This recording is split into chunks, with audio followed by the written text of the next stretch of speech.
All right, friends. So let us begin the meditation. Before we go into the story part,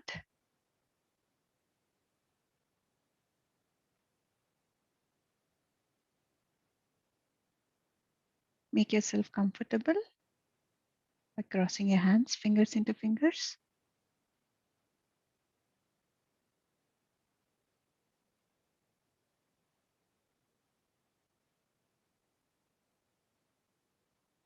Crossing your legs, closing your eyes.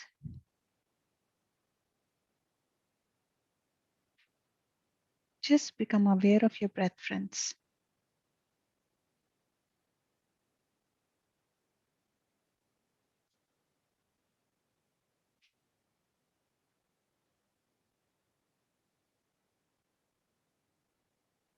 Before we get into being aware of our breath, let us relax our complete body,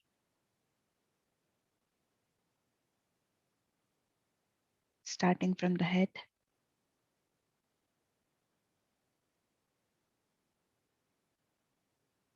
any heaviness in your head region. Just let go of it.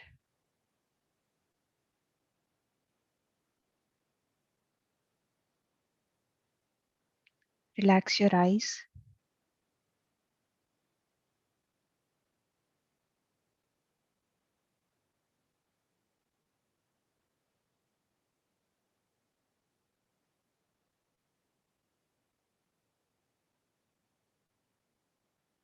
Relax your mouth and keep a beautiful smile on your face.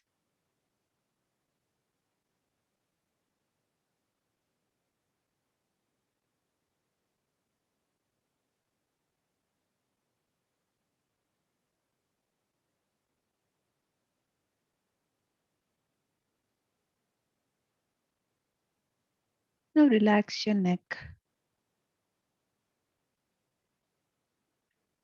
If at all there is any uneasiness in your neck region, you can move your neck gently.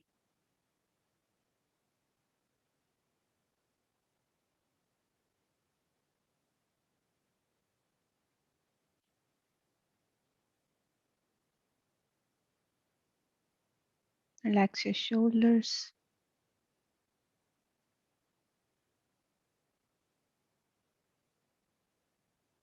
Relax your arms and palms.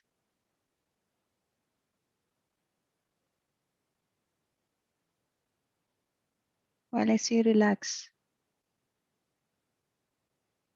you can feel the surge of energy that is passing through each and every part of your body.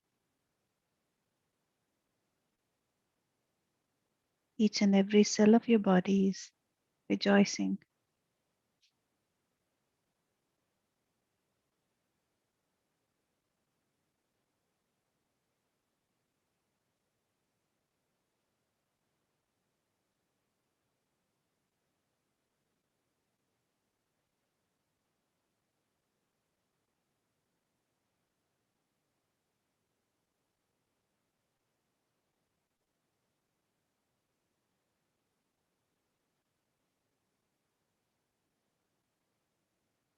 Relax your chest.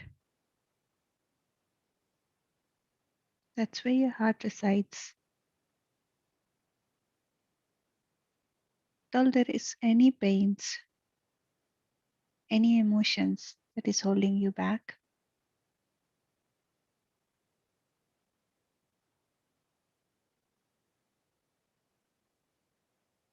slowly let go of them.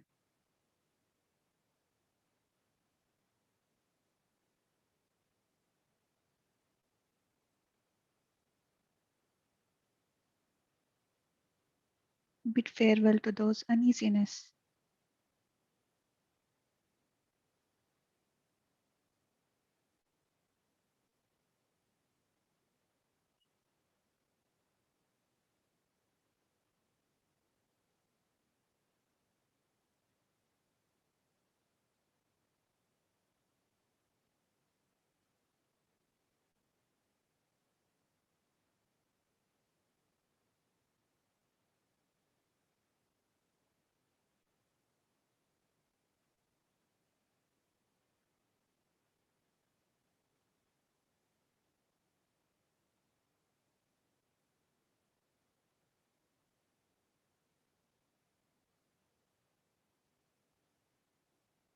Now relax your stomach.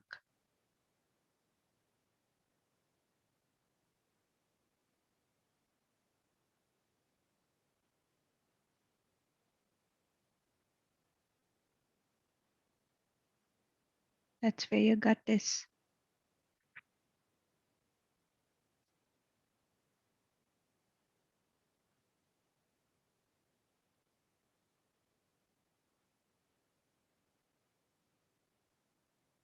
If there are any blocks, it is limiting you. Let go of them. Understand that you are an unlimited being.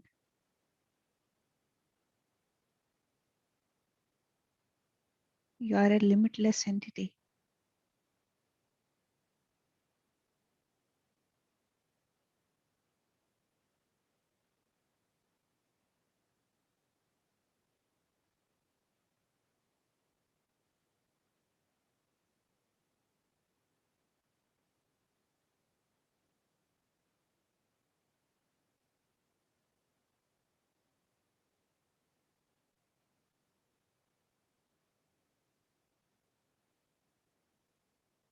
Now relax your thighs,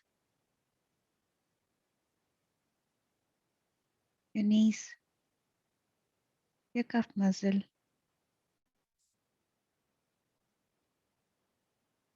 your ankles, and each and every toe. Just be grateful for them. It is taking you to the places wherever you wish to go.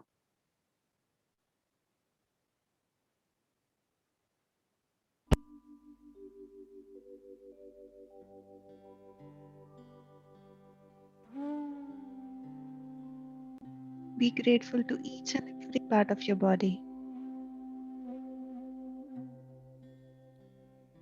Your body is your temple. For your body is your vehicle.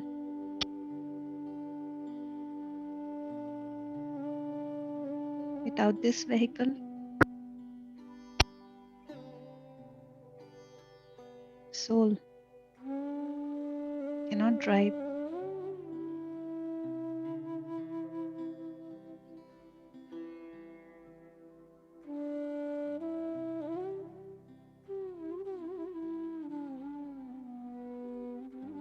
The more we are grateful, the more we experience lightness.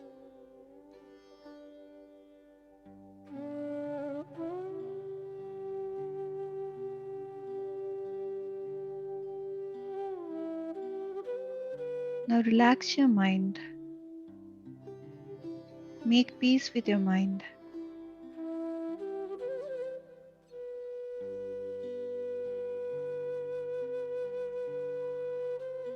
Being grateful to our minds,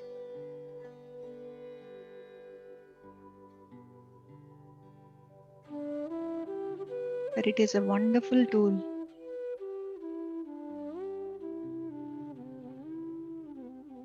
to manifest anything we wish to, just by right thoughts, miraculous thoughts, to attain miraculous thinking.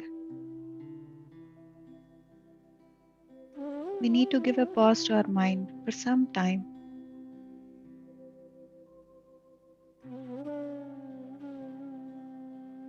So it helps us in the wakeful states.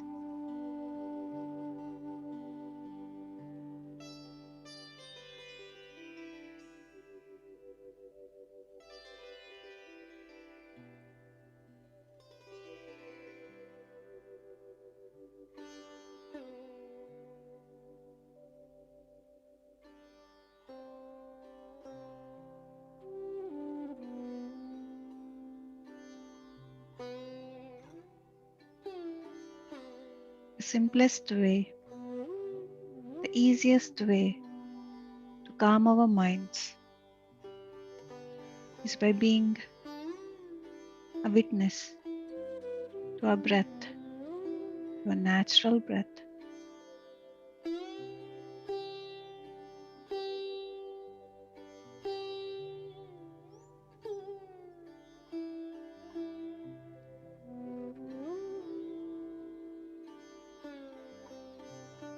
Just feel air is coming through your nose.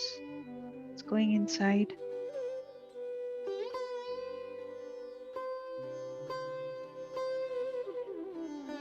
And that is coming out. You're breathing energy. You're breathing out energy.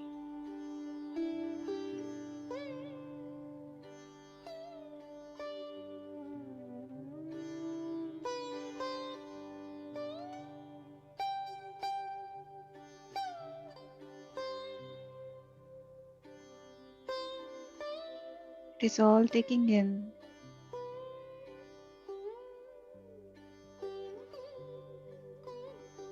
and giving it back. It's a wonderful cycle.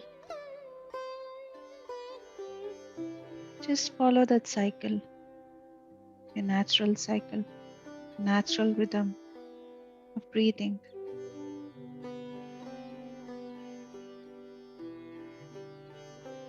Any thought comes,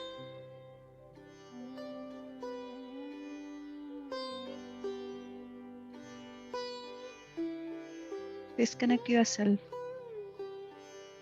from that thought mentally.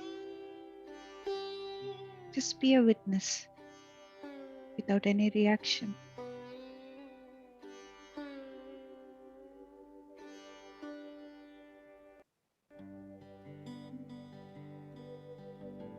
Then bring back your awareness to your breath.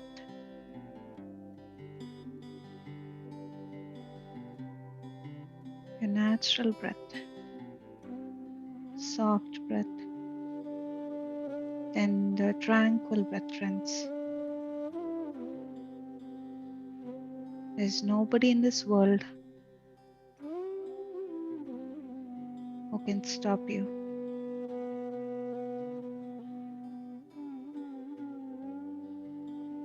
Make a conscious choice.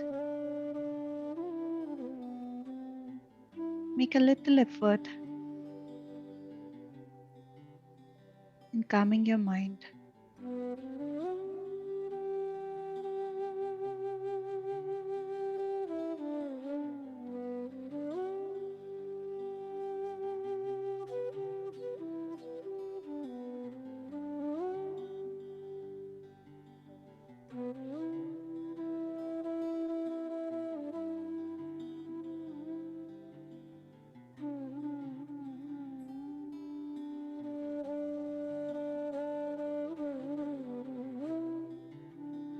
Just the breath, friends. Normal, natural breath.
Last 2 minutes, friends.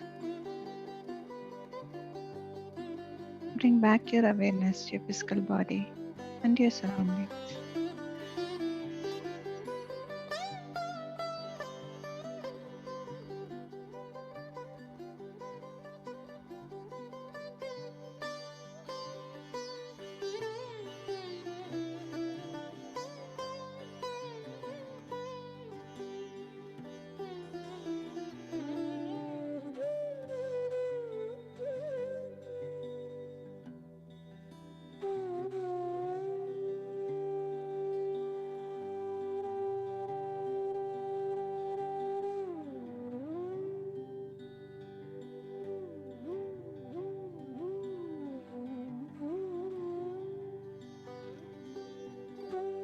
Last 1 minute, friends.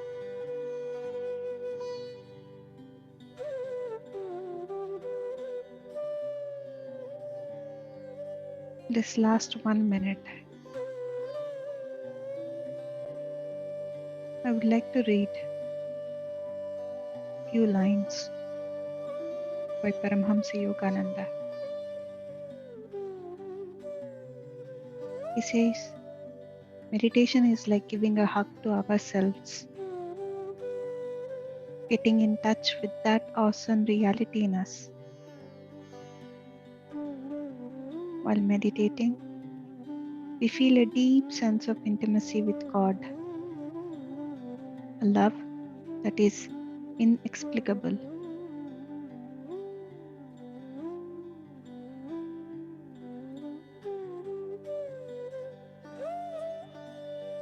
Each time we close our eyes, friends, we connect to that inner universe.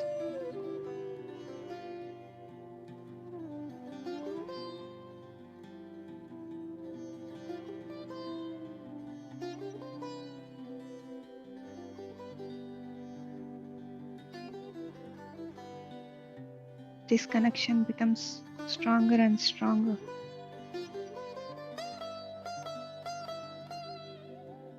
Our inner universe gets connected to the outer universes.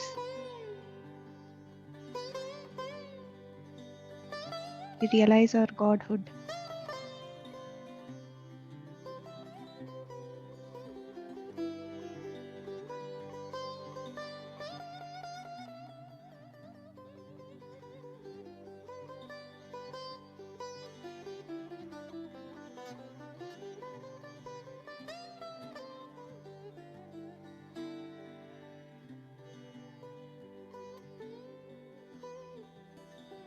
Now, whenever you're ready, friends, you may place your both hands over your eyes for a few seconds.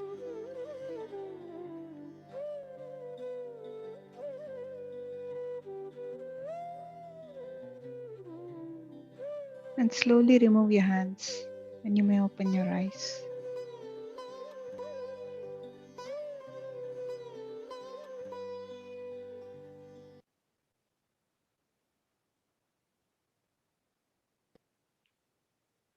Welcome back, friends. I hope you all had a beautiful journey towards yourself.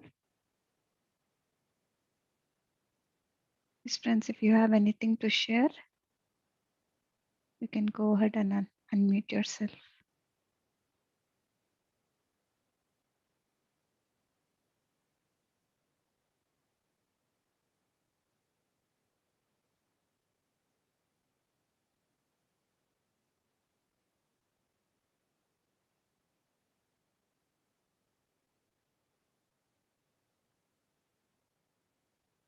Or if you're still in that state, please continue being in that state.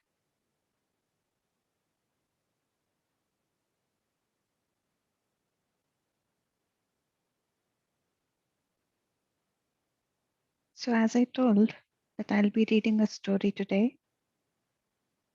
It's from one of my favorite books. It's The Tao of Success. It's written by Derek Lin. It has got wonderful stories. It has got deeper meanings to life. And today's story, the actual name is The Blanket.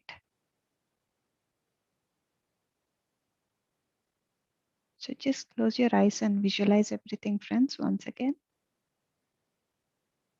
Once upon a time in ancient China, there was an emperor who was known as a great ruler.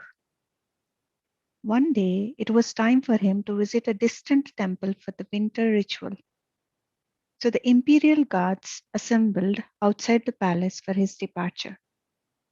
The emperor's most trusted minister came out of the palace first. He greeted the commander in charge. Good morning, Captain. I see your men are ready.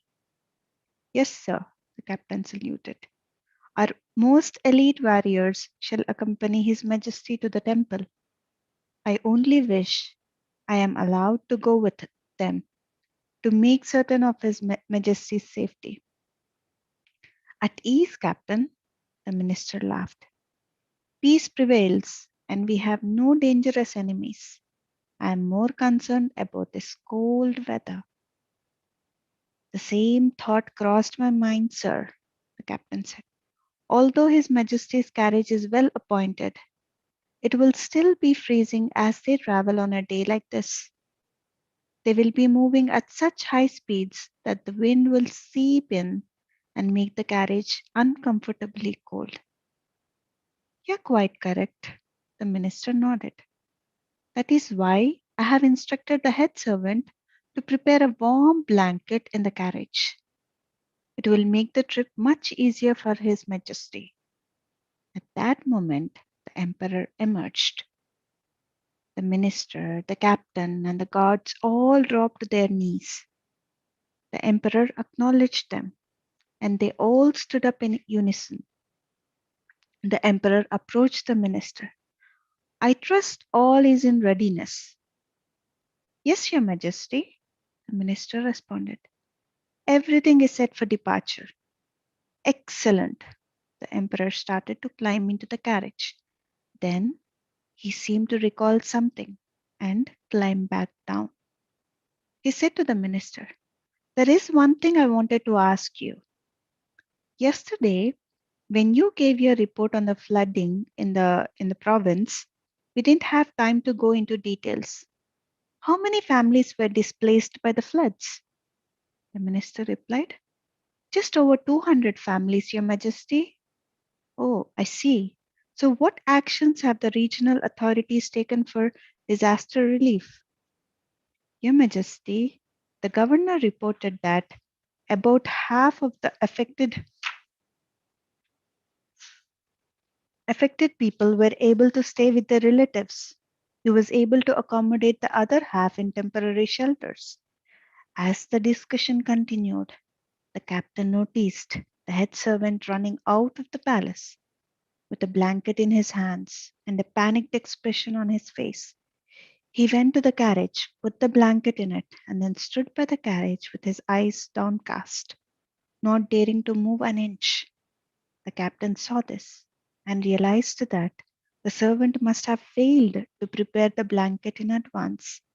This was a lapse of great dishonor because one had to be completely impeccable in serving the emperor. The captain was shocked but remained silent. None could speak in the presence of His Majesty without permission. The emperor was finishing up the discussion with the minister. He said, next time, if I forget to ask you about the details regarding such disasters, I want you to remind me. I shall indeed, Your Majesty. The minister bowed deeply as the emperor turned and climbed into the carriage. The captain gave a signal, and the mounted guardsmen led the carriage away from the palace. Gradually, their speed increased. After a while, they disappeared over the horizon. The captain could no longer contain his silence. He turned to the minister. Sir, the servant. The minister cut him off. Yes, captain, I saw the whole thing. I know what happened. Shall I arrest him, sir, for his negligence? The captain's hand went to his sword. No, captain. The minister shook his head. It is His Majesty's wish to spare this man. What? The captain was confused. But His Majesty did not even notice that the blanket was missing. That is exactly what he would say if you or I were to bring up the matter, the minister explained. You can stake your life on the fact that he did not notice. He also knew that if he said anything about the lapse, imperial tradition would require that severe actions be taken against the servant for dereliction of duty. The captain was beginning to understand. So that is why His Majesty pretended not to notice and then stalled for time just to give the servant a chance to remedy his error. Precisely, the minister said. There was admiration in his eyes. Our emperor not only forgave this man, but did so in the most seamless way possible. Now, the essence of the stories, friends, all the great religious and philosophical traditions of the world teach that we should be compassionate towards our fellow human beings. As the emperor demonstrated, it isn't just a matter of practicing compassion. We must also do so in the most seamless way possible. Seamless in the context means actions that are so smooth and graceful that people are not even aware of them. Only those who know will be able to sense that changes have taken place. In the story, this is represented by the minister who not only observed but also understood. The captain, on the other hand, represents the level where most people are. He needed to have things pointed out and explained to him. How can we master seamless actions in our lives? That's the question, friends. We can learn from the process that the emperor went through. Every step in the process corresponds to real life patterns. So, by emulating his choices, we can get a feel for what it is like to be seamlessly compassionate. The process began with the blanket missing from the carriage. When the emperor discovered this, it was a moment that can represent a crucial juncture in life for us. Perhaps we have just discovered that an associate had committed an offense, or someone has made a mistake, or people we depend on have failed to deliver on a promise. We feel disappointed and frustrated. What comes next? The emperor did not lose his temper upon his discovery. He maintained his composure and climbed back down as if nothing was wrong. We can learn from this by keeping calm when we face a similar issue. People are not perfect. Sometimes they make mistakes despite the best of intentions. We can best deal with the situation by remaining cool and collected so we can think clearly. Next, the emperor stalled for time by speaking with the minister. His compassion was such that he wanted to give the servant a chance to correct the error. We can learn from this by understanding that most of the time, people do the best they can with what they have. Sometimes a problem occurs because what they have isn't adequate, not because they set out to fail. If there is a possibility that they will work hard to remedy the problem, then the best thing we can do is cut them some slack. When the blanket was finally put into the carriage, the emperor got on his way again without making any comments or drawing attention to the situation. We can learn from this as well by practicing silent forgiveness. That is, when we make a mindful decision to forgive people, we should simply let the whole thing go. There is no need for us to rub their collective nose in it, nor is there a need to tell them that we have forgiven them. The desire to do so often stems from the ego rather than true compassion. By the end of the story, the people in the story began to understand the greatness of the emperor's virtue. He had earned their love and respect. The people in our lives are not subjects, but as human beings, They will respond to the life in the same way. We can win them over just as the emperor won over the minister, the captain, and the servant. This will increase the amount of love and respect in our lives. And who can argue with that? Now, Lao Tzu's few lines, friends. The highest goodness resembles water. Water greatly benefits myriad things without contention. It stays in places that people dislike. Therefore, it is similar to the life. With these lines, Lao Tzu points out that people are not necessarily like water. There are certain places that they dislike. The lowly places that are dark and not easily seen. They prefer the opposite, the highly visible higher ground.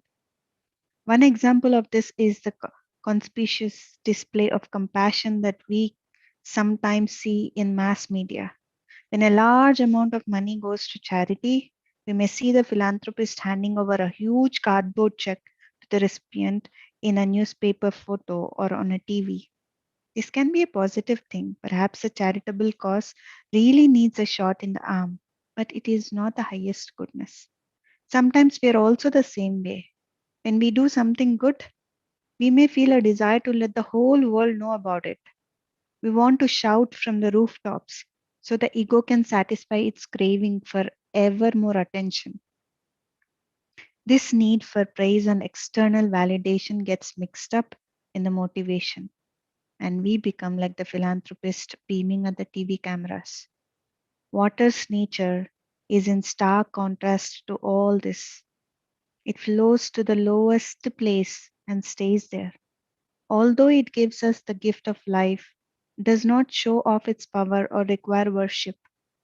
Although it nourishes all living things, it does not flaunt its generosity or demand recognition. Instead of telling everyone, it says nothing. Instead of drawing attention, it keeps to itself. Once its work is done, it moves on without any interest in being featured in news reels or photo ops. Now we can see the source of the emperor's wisdom. He applied the highest goodness of water in his own decisions and conducts. It makes perfect sense that he became known as a great ruler. If we learn from his example, we too can become great in ruling the private kingdom called life. And if we learn from water, as the emperor did, then we can even transcend greatness. We can reach for the ultimate level to rule life with the principle of the highest goodness. That's really, really wonderful, friends. It's a beautiful, beautiful story. And we should always remember these stories. And I like reading stories because these are the metaphors. So, in any juncture of life, so these stories will come up into our mind and it will give us the solution. So, yes, friends, this is what I wanted to share.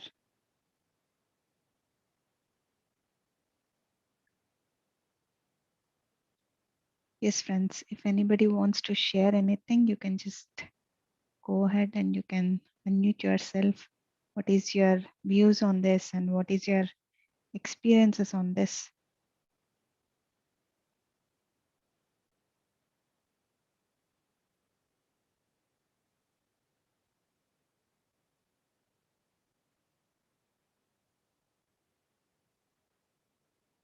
I see today everybody is silent.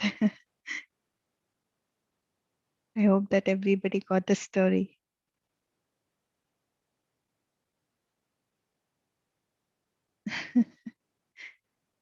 Yeah, you're just being silent as emperor.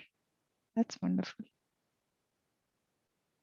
So, all right then. If there is no sharings, then we will call it for the day, and we will all see each other again tomorrow morning for this 6 a.m. meditations and topic sharings. It's tomorrow's topic is about the astral universe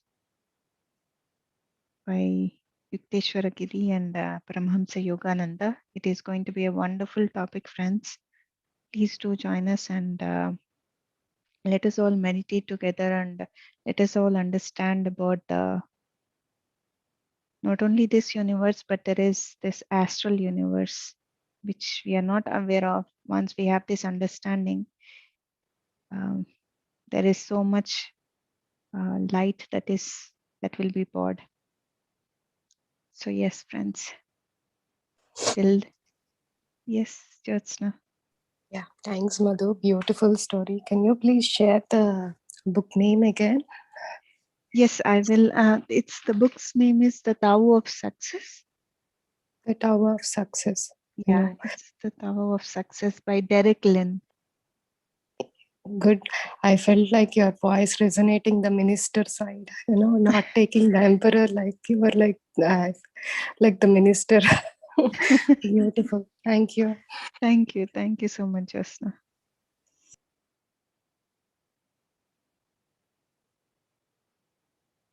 Yes, Santosh, I will keep reading stories. I'll do that. I like reading stories. So thank you so much. And thank you so much, Mugda. And thank you, Yao. Thank you, Lata. And thank you, Basvi. So all right, friends, see you all tomorrow then with this wonderful topic. Till then, namaste.